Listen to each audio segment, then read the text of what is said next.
तौले कैसे। ये एकलव्य प्रकाशन की कहानी है। इसके लेखक इंदु हरिकुमार हैं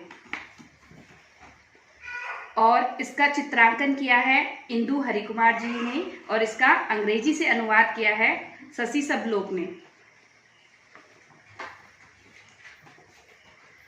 कहानी है यह एक खास राज्य की, एक खुशहाल और संपन्न राज्य की, जवाबों की दुनिया की,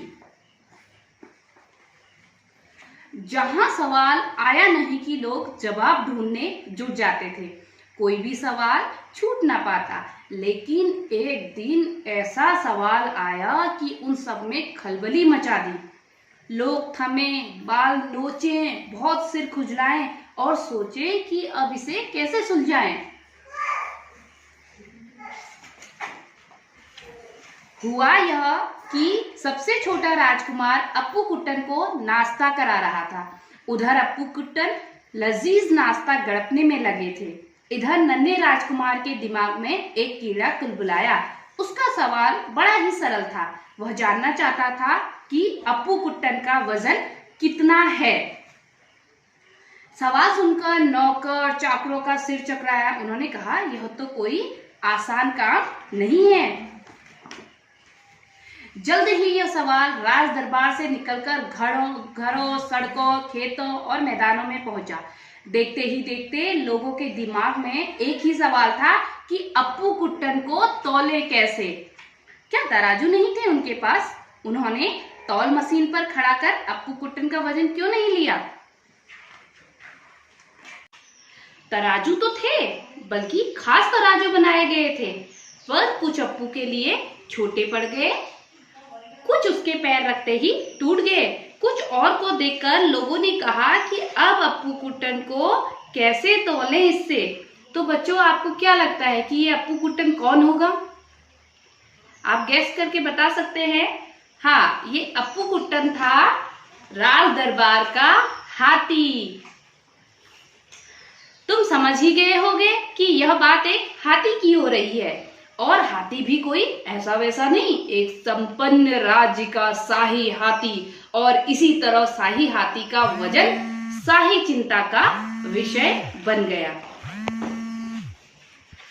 तब नन्ही मीनू को एक ख्याल आया, अरे यह तो बड़ा आसान है। उसने सोचा और वह चल दी दरबार की ओर।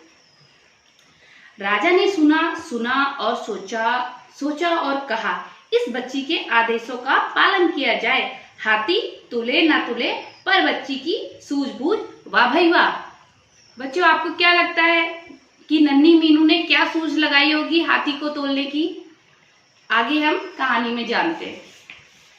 सभी चल दिए नदी की ओर। मीनू, दरबारी और अप्पू कुट्टन। अप्पू को एक नाव में खड़ा किया गया।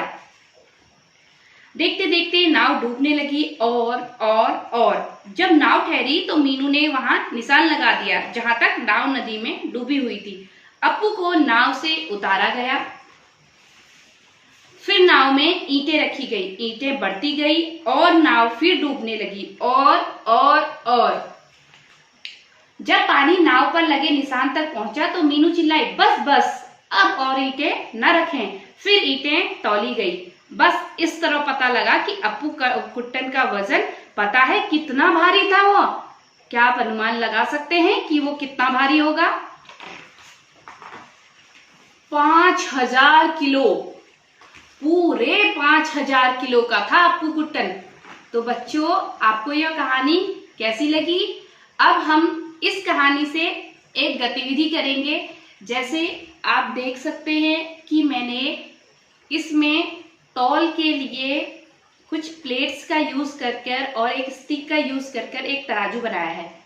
आप लोग भी इसी प्रकार की गतिविधि अपने घर में कर हमें भेज सकते हैं। आप लोग ऐसे ही कुछ प्लेट यूज कर सकते हैं। इसकी जगह आप मैचिस बॉक्स के खाली डब्बों का यूज कर भी इस तरीके से तराजू बना सकते हैं।